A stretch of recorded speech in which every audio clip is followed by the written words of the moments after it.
자, 이번 시간은 제9강 직업안정법에서 첫 번째 강의 시간이 되겠습니다.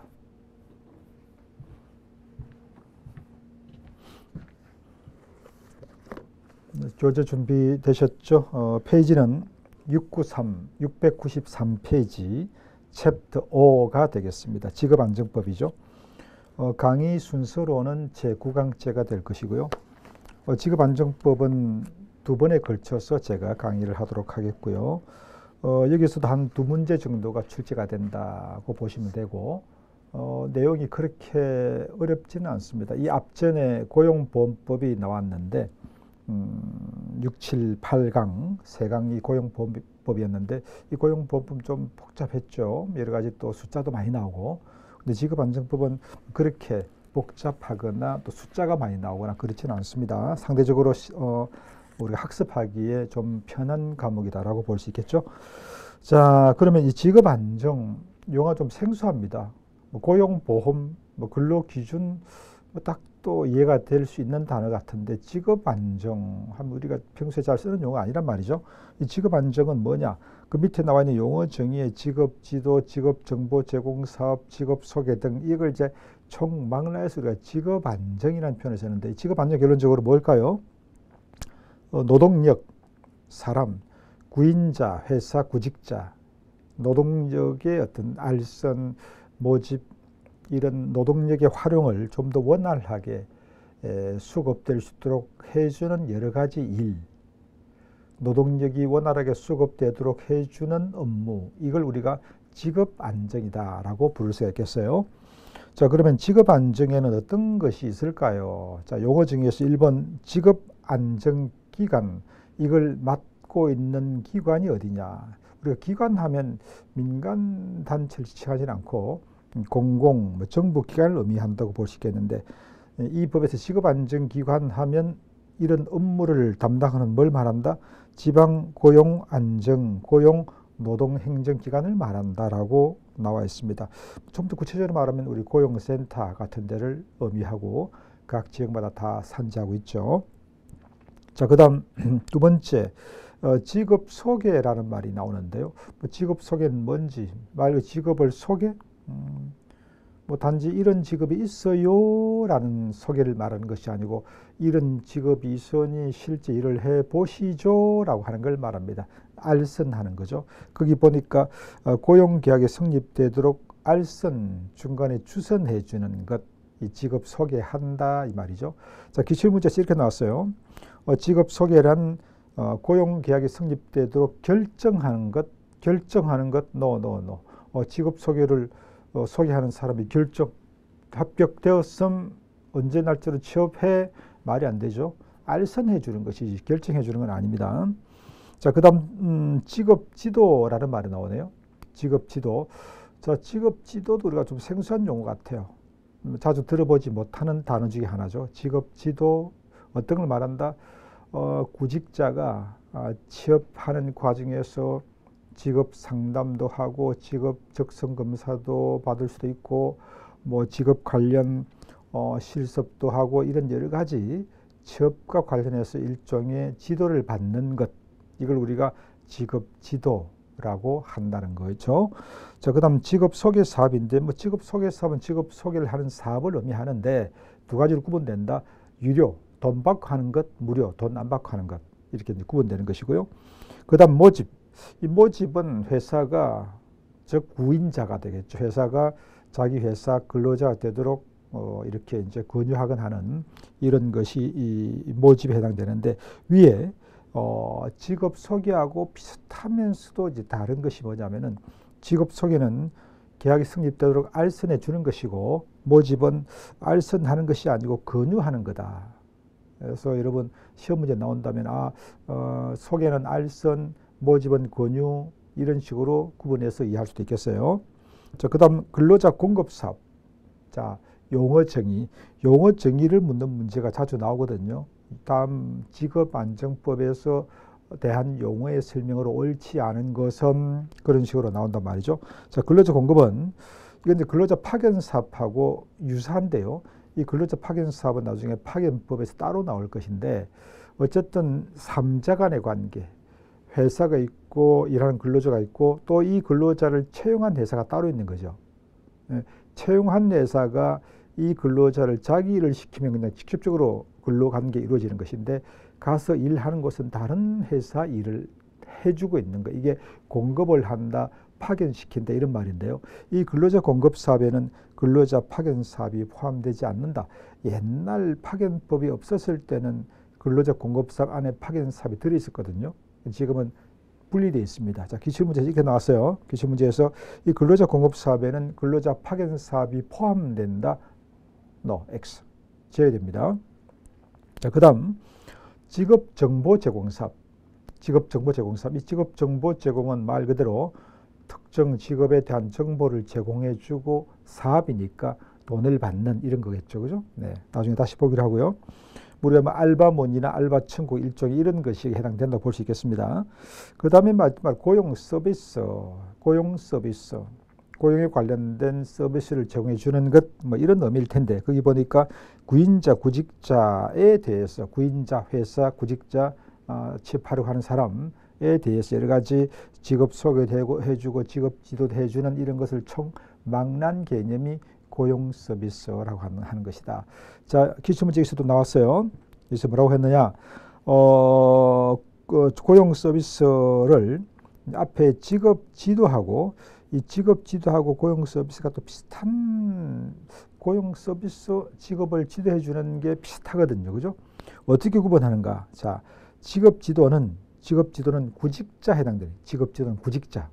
취업을 하려고 하는 사람한테 대한 직업지도, 상담, 실습, 권유, 적성검사, 이 직업지도.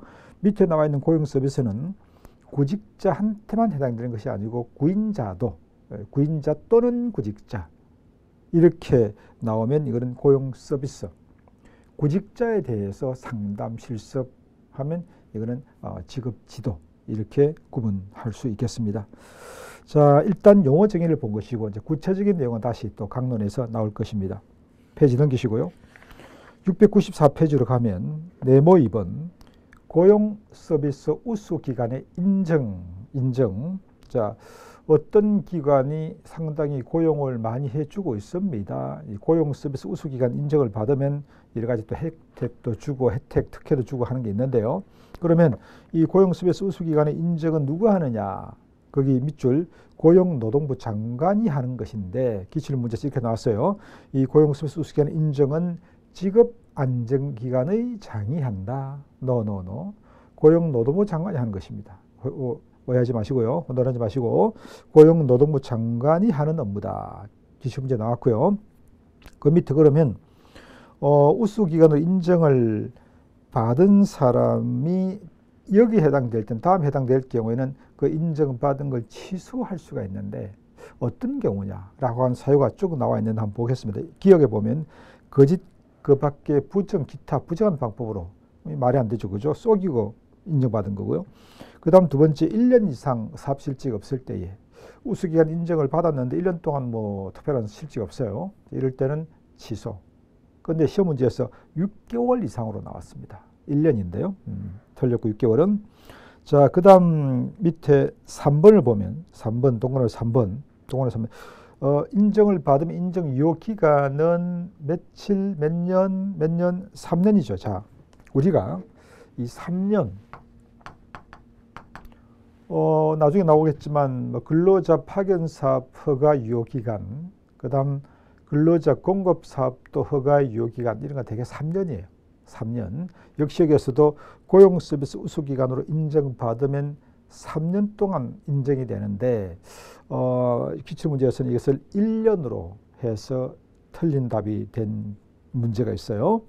자, 그다음 동그라미 4번에 보면은 우수 기관을 인정받았는데 또 다시 인정을 받고 싶으면 이제 유효 기간이 지나서 60일 전까지 3년의 유효 기간이 경과되기 60일 전에 고용노동부 장관은 재인정 신청을 해야 된다고 되어 있는데 기출문제에서 이것을 30일 전에 신청해야 된다고 문제가 나온 적이 있는데요. 틀렸습니다. 그래서 고용서비스 우수 기간에 관련된 거 가끔 나옵니다. 자주 나오진 않아요.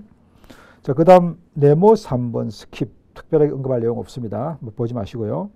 자, 그다음 유닛 2 이제 자주 이 직업안정법에서 문제가 나온다면 이제 여기서 이제 아주 자주 나오는 출제 영역으로 보시면 되겠어요.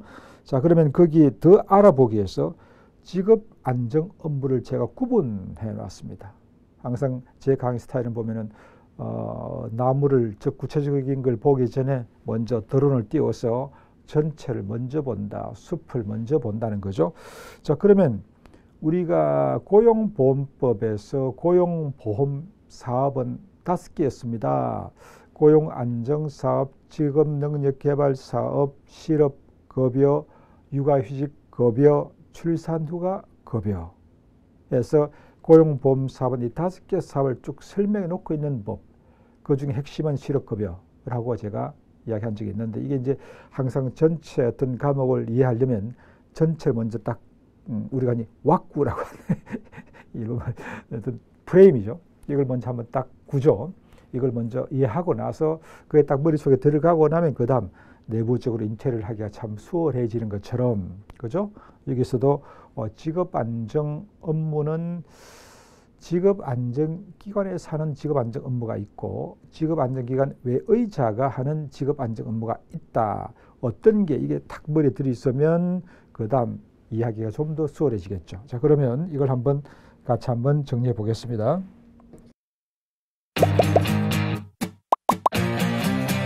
에듀윌 유료 회원만의 특별한 서비스.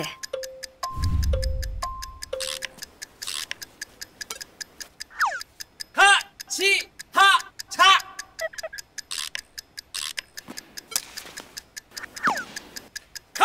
하치하차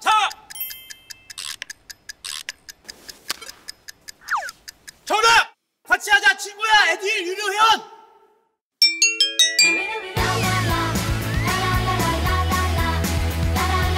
친구 소개하고 현금 받는 혜택. 오직 에듀윌 유료 회원에게만. 에듀윌.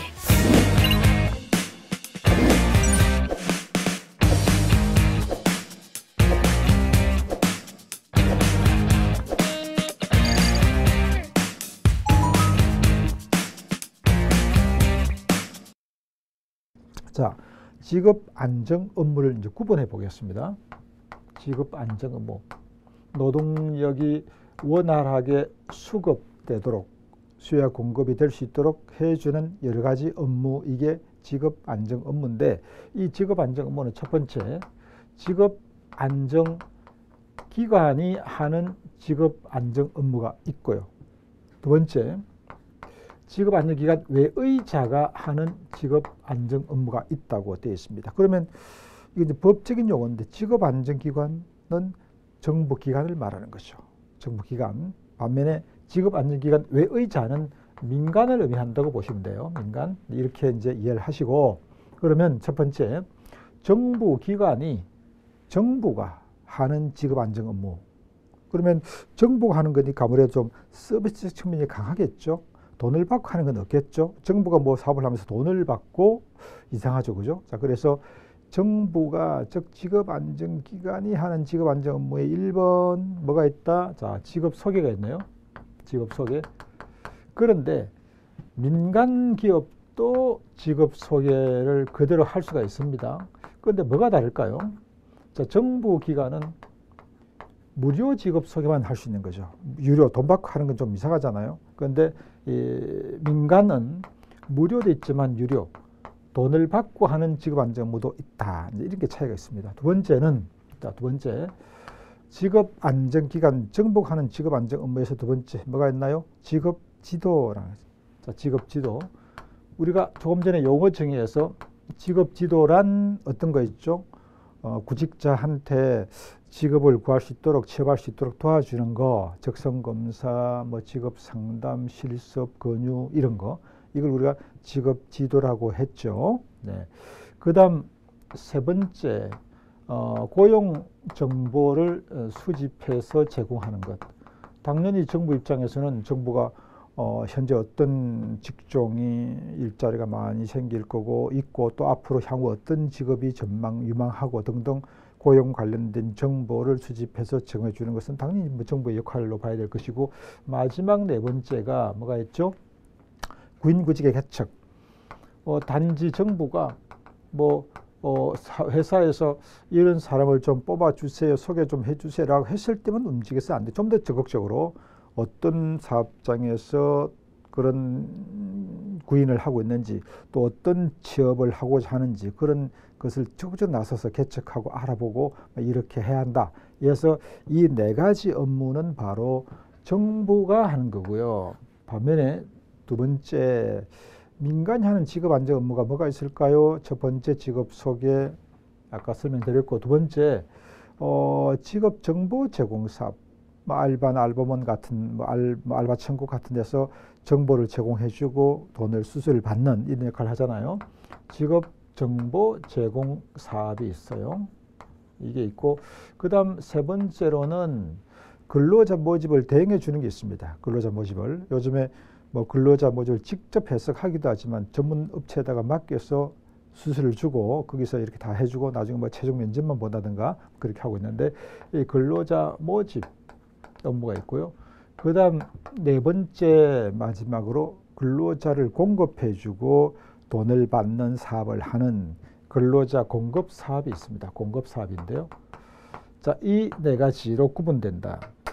자, 이걸 이제 머릿속에 딱 집어넣어 놔야 되겠죠. 그러면 직업안정법이라고 하는 것은 이 8가지, 4개, 이 8가지가 뭔지를 설명하고 있는 법, 이게 직업안정법이다. 그렇게 우리가 정리하면 되겠죠. 자, 그러면 이제 교재로 다시 한번 가보겠습니다. 우리 교재 694페이지에 지금 제가 설명한 것은 전체 틀, 더 알아보기 틀을 설명했고요. 이제 하나씩 설명해 보죠. 먼저 직업안정기관이 하는 직업소개, 즉 무료 직업소개 사업에 대해서 한번 보겠습니다. 자, 1번 뭐가 나왔나요? 자, 정부가 직업소개를 할 때는, 직업 소개할 때는 이런 절차를 거쳐서 직업 소개를 해야 한다는 것인데요. 직업 소개 절차 중요하죠. 절차. 자, 이 박스를 보기 전에 먼저 제가 이렇게 묻겠습니다. 그럼 제 말이 맞는가 보십시오. 구직자가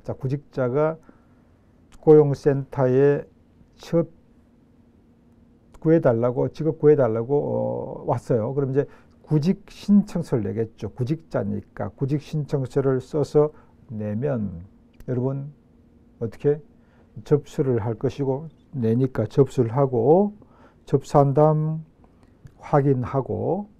확인해서 서류가 이상이 없으면 이제 접수 받고 이제 접수된 대로 직업 소개를 하고, 그리고 나중에 취업됐는지를 확인하고, 이런 식의 절차를 거치는 게 맞겠죠.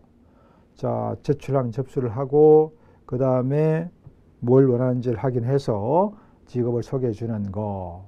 제가 지금 이렇게 말하니까 말이 맞는 것 같잖아요. 제출하면 접수를 먼저 하고, 자, 그런데 책을 한번 보십시오. 자, 박서 694페이지 밑에 박서. 구직 신청서 또는 구인 신청서도 마찬가지. 구인 신청은 회사가 하는 거니까 구직 신청이든 구인 신청이든 그걸 먼저 수리하는 게 먼저가 아니고요. 그거는 두 번째고, 항상 신청서가 들어오면은 먼저 뭘 한다? 1번이 확인을 먼저 하는 겁니다. 확인이 먼저예요. 확인해서 이상이 있으면, 서류에 이상이 있거나 잘못 챙긴 게 있으면 반려하는 거죠. 이 정부에서 문서 함부로 접수를 하는 게 아니거든요. 이상이 없을 때 접수하는 것이지, 이상이 있는 건 반려하는 것입니다. 그래서 여러분 항상 시험 문제에서 딱 절차 없는 게 나올 때 1번이 뭐다? 접수가 아니다. 이해하셨죠? 접수는 확인하는 게, 절차는 확인하는 게 먼저고, 그 다음 이상이 없을 때 두 번째 접수하는 것이다. 항상 이 순서를 꼭 기억하시면 나머지는 특별하게 혼돈될 게 없어요. 확인하고 수리하고 그 다음에 소개, 그죠? 상담을 하고, 이제 상담 누굴 원하느냐 상담을 하고, 그 다음에 소개를 하고, 그 다음 나중에 취업됐는지 여부를 확인하는 이 절차를 꼭 기억하셔야 되겠습니다. 자, 다음 695페이지를 보시면 695페이지 교수님의 코멘트에 보면 거기 이제 제가 따로 해놨죠, 그죠? 해놔서 그걸 참고하시면 될 것 같고요. 그 다음 동그라미 이번에 보면은 구인구직의 신청을 보면, 자, 그게 어떻게 되어 있나요? 구인 신청서와 구직 신청서는 당연히 접수가 되면은 지급 안정기관의 장은 고용센터에서는 당연히 접수해야죠. 그런데 이런 경우에는 접수하지 않고 거부할 수 있는 사유가 있는데 이게 구인 신청서와 구직 신청서가 조금 달라요. 거부 사유가. 자, 먼저 구인 신청서 누가 하는 거죠? 회사가 하는 겁니다. 회사가 하는 구인 신청서에 이런 내용이 이런 것이 있으면 이런 것에 해당이 되면은 접수하지 말고 반려하라고 되어 있습니다. 첫 번째 어떤 경우에 자, 구인 신청 내용이 법령을 위반했을 때 회사에서 자, 구인 신청서를 냈어요. 고용센터에 보니까 법을 위반했네요. 어떤 게 있을까요? 예를 들면 회사 구인 신청서를 보니까 법을 위반한 내용이 들어있다. 예를 들면 최저임금을 위반하는 경우에 자, 만약에 최저임금이 만 원인데 예를 들어서 예를 드는 거예요. 시간당 만 원이 최저임금인데 거기 시간당 9,000원 이렇게 적어 놓으면은 안 되는 거죠. 법을 위반하는 거기 때문에 이건 반려하는 것이다. 접수하지 않는 것이다. 수리하지 못한다. 두 번째 구인 신청 내용 중 임금, 근로시간 이걸 우리가 이제 근로조건이라 근로조건 이것이 통상적인 근로조건에 비하여 현저히 밑줄 현저하게 부적당한 경우 뭘 예를 들까요? 운전하는 업무에 통상 월급이 300인데 200을 주겠다.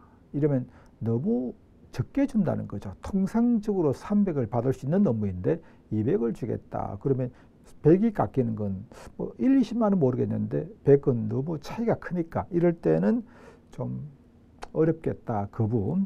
그 다음 세 번째가 뭐죠? 구인자가 구인 조건 제시를 거부하는 경우. 앞에 두 번째 거는 구인 조건을 제시했는데 현저히 부적당한 경우이고 세 번째는 뭐냐면은 아예 그 구인 조건 자체를 적시하지 않고 서류에 임금, 사람 봐서 취업 장소, 그때 가서 이런 식으로 써놓으면 애매한 거 아니에요. 그래서 구인 조건, 근로시간, 임금 같은 이런 조건을 명시하지 않고 신청하는 경우.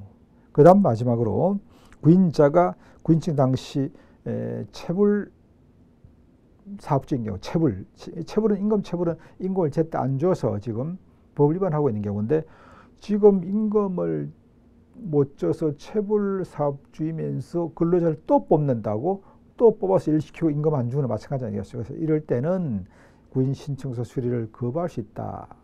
그죠? 그런데 구직 신청서는 거부 사유가 하나밖에 없어요. 구직 신청은 근로자가 되고 싶은 사람이 하는 거니까 이거는 딱 하나.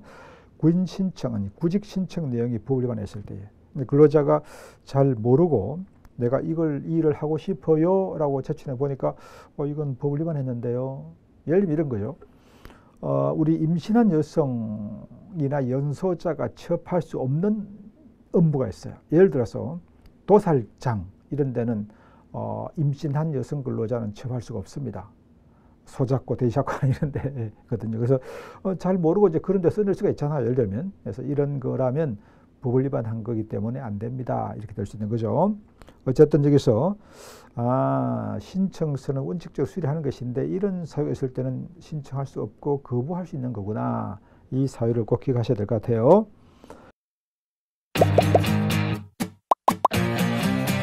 에듀윌 유료 회원만의 남다른 서비스.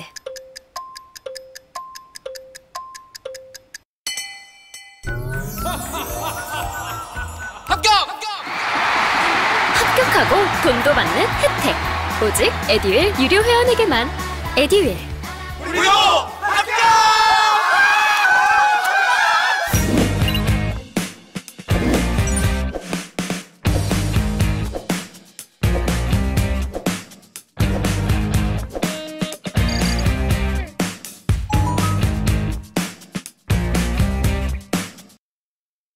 자, 기출문제에서 이렇게 나온 적이 있습니다. 기출문제에서 여기에서 구인 신청서 관련해서 구인자는 즉 회사는 구직자에게 제공할 선급금을 구직자한테 줄 선급금을 제공하지 않는 경우 구인 신청서를 거부한다고 무슨 말이 이게? 틀린 이제 그래서 회사가 구인 신청서를 내면서 구직자한테 채용할 사람한테 미리 돈을 미리 주는 거, 선급금을 안 내고 사람 뽑아달라고 할 때는 거부할 수 있다고, 이런 말 자체 쓰면 안 돼요. 무슨 선급금이야? 이건 낼 수도 없고요. 당연히 채용하고 나서 일 시키고 나서 임금을 주는 것이지, 뭐 미리 채용하기 전에 미리 얼마 줄 테니까 이거 선급금을 미리 내야 되는 경우 있을 수 없는 겁니다. 그죠? 그래서 그 말 자체가 안 돼요. 기출문제에서 구직자에게 제공할 선급금을 미리 줄 돈을 구인 신청서 낼 때에 미리 내지 않는 경우에는 신청서를 거부할 수 있다는 말인데, 그 말 자체가 틀린 말인 거죠. 네. 자, 그 다음 밑에 더 알아보기를 보십시오. 구직 신청의 유효기간.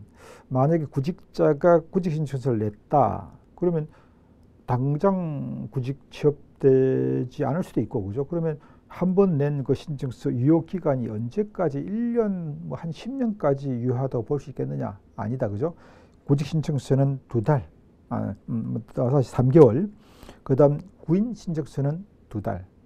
회사가 낸 건 2달, 근로자가 낸 건 3달. 다만 거기 보면 국외 취업인 경우는 6개월, 국외 취업, 외국의 취업을 희망하는 경우에 구인 신청서는, 즉 구직 신청서는 6개월, 국내는 3개월, 그다음 구인 신청은 2개월. 자, 이걸 묻는 문제가 시험 문제에 가끔 나왔습니다. 가끔. 뭐 문제가 좋은 문제는 아닙니다만 가끔 나왔죠. 자, 그다음 동그라미 3번 직업 소개의 원칙. 직업 소개 원칙을 한번 보겠습니다. 자, 이것도 원칙은 항상 중요하죠. 중요하다고 문제 꼭 나오는 건 아니에요. 제가 일제도 그런 말 한 적이 있습니다만, 뭐 시험 문제 자주 나오는 것은 중요하니까 내용이가 아니고 문제 내기 쉬우니까 이렇게 말씀드렸잖아요. 지금 이것도 탁탁 떨어지니까 문제 내기 편하잖아요. 자, 직업 소개할 때에 4가지 원칙이 있습니다. 4가지 원칙. 첫 번째, 적합자를 소개하라. 자, 여러분, 직업 소개할 때의 3가지 원칙. 직업 소개 원칙. 자, 첫 번째 1번, 누굴 소개하라? 적합자를.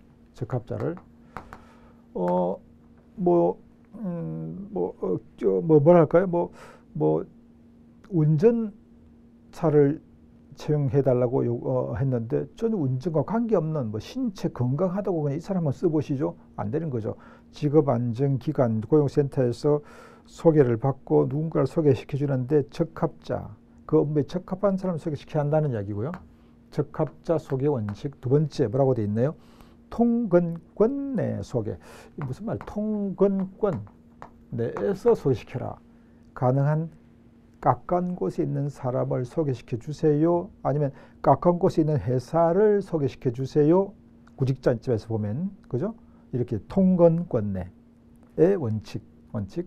물론 가까운 곳에 없으면 좀 더 먼 곳에서도 소개해 줄 수가 있는데, 이것은 광역지역 소개인데 이것은 원칙이 아니고 예외고, 그죠? 원칙은 가능한 가까운 곳에 있는 회사, 있는 사람을 소개시켜 주세요. 이런 말인 거죠.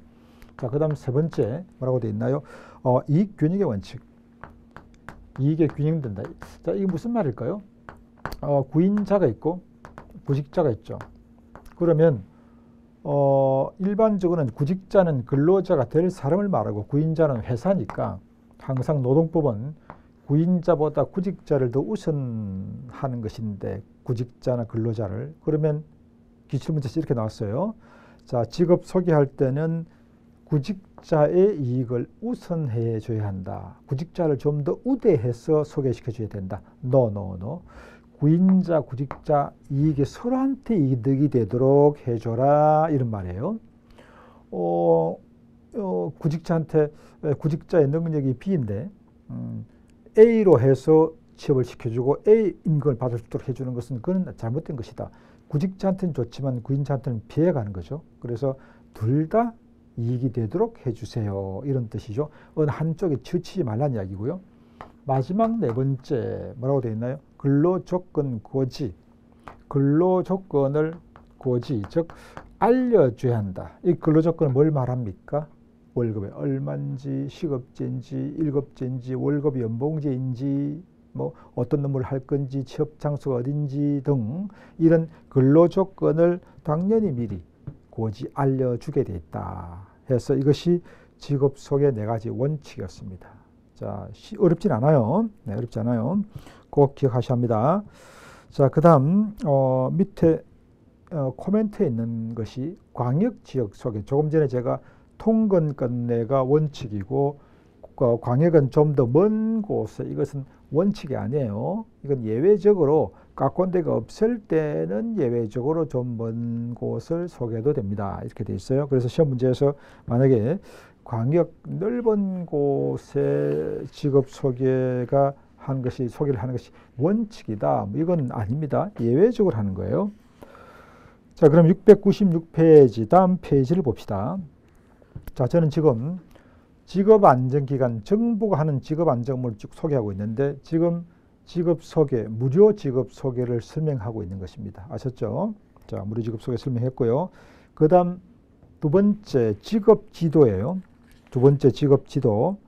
자, 이 직업지도는 아까도 언급했습니다만 직업 적성검사, 직업 상담, 실습 조언 권유 등 재반, 구직자한테 취업을 도와주기 위한 재반 활동을 직업지도라고 하는데, 그러면 이 직업지도를 실시할 수 있는 대상은 누구냐? 자, 거기 동그라미 1번에 첫 번째, 새로 취업하려고 하는 자. 1번, 새로 취업하려고 하는 자. 2번째, 신체 또는 정신의 장애가 있는 자. 그 다음 마지막 3번째, 기타 취업을 위해서 필요한 지도를 필요로 하는 자에 한해서 직업지도를 하게 할 수가 있다, 이 말이고요. 자, 이 말이고. 자, 그 다음 거기 동그라미 3번에 보면은 여기서 기출문제가 이렇게 나왔는데 문제를 용어를 살짝 바꿨어요, 표현을. 그 동그라미 3번에 보면은 직업안정기관의 장은 직업지도를 받아 취업한 자가 그 직업에 필요한 그 직업에 쉽게 적응하게 할 수 있도록 하기 위하여 필요하다고 인정하는 경우에는 직업 지도를 실시할 수 있다. 취업 후에도 라고 되어 있는데 기출문제 이걸 이렇게 바꿨어요. 필요한 경우, 직업안정기관의 장이 필요한 경우, 자기가 필요하다고 마음대로 직업 지도를 할 수 있는 게 아니에요. 필요하다고 인정한 경우입니다. 표현이. 그래서 그냥 필요한 경우, 필요하다고 인정한 경우라고 하는 것을 기억하십시오. 제가 자주 강조합니다만 법규 문제는 상식적으로 그런 말도 맞는 것 같은데로 풀면 안 돼요. 법에 나와 있는 그대로 표현되지 않으면 틀린 걸로 표현해야 합니다. 자, 그 다음 3번째 업무가 고용정보 수입 제공이죠. 직업안정기관 정복할 수 있는 직업안정 업무 중에서 3번째 고용정보의 수집 제공. 이것은 거기 가로에 나와 있는 경제 및 산업 동향, 노동시장과 고용실업의 동향, 임금 근로시간 등의 근로조건, 이런 것을 기타 직업에 관련된 관련 정보를 고용정보죠. 이것을 정부가 수집해서 제공해 주는 역할을 해야 합니다라고 하는 것인데, 여기에서 가끔 문제가 어떻게 나왔는가를 보면 이렇게 문제가 나왔어요. 다음 고용정보를 수집해서 제공해야 할 내용의 대상에 해당하지 않는 것은 그 중에 보기에 뭐가 들어갔냐면은 직업안정기관의 명칭과 소재지. 자, 여러분, 직업안정기관은 우리 노동부의 고용센터 같은 데를 의미한다고 했잖아요. 고용센터 전국에 다 있어요. 각 시, 군구별로 거의 다 있는데, 이 고용센터의 명칭과 소재지는 여기서 언급하고 있는 고용정보에 들어있지는 않습니다. 그죠? 그거는 인터넷 검색하면 다 나오는 거니까, 그죠? 고용노동부 들어가서 딱 치면 다 나오는 거니까. 여기 나와 있는 구인 구직 정보, 직업에 관한 정보, 이런 것이 고용정보다. 직업안정기관의 명칭과 소재지는 고용정보에 들어있지는 않다는 걸 참고하시기 바랍니다. 그죠? 자, 그 다음 마지막 4번째가 구인구직개척이에요. 구인구직개척. 이것은 정부가 구인 구직의 개척 가만히 있지 말고 사업장 방문도 하고 전화도 하고 해서 지금 사람이 필요하냐, 어떤 직종이 필요하냐, 몇 명이 필요하냐, 이런 걸 좀 더 적극적으로 개척해서 그런 정보를 제공해 줘야 한다. 당연한 너무나 당연한 이야기인데, 이렇게 해서 이 네 가지 사업이 바로 직업안정기관의 업무다. 즉 정부가 하는 업무다라고 정리를 할 수 있겠습니다. 나머지 업무는 이제 민간이 직업안정 외의자 민간이 주로 이제 영리를 목적으로 하는 사업을 의미한다라고 보시면 되겠어요. 이상으로 직업안정법에서 첫 번째 파트 이걸로 마무리하겠습니다. 수고하셨습니다.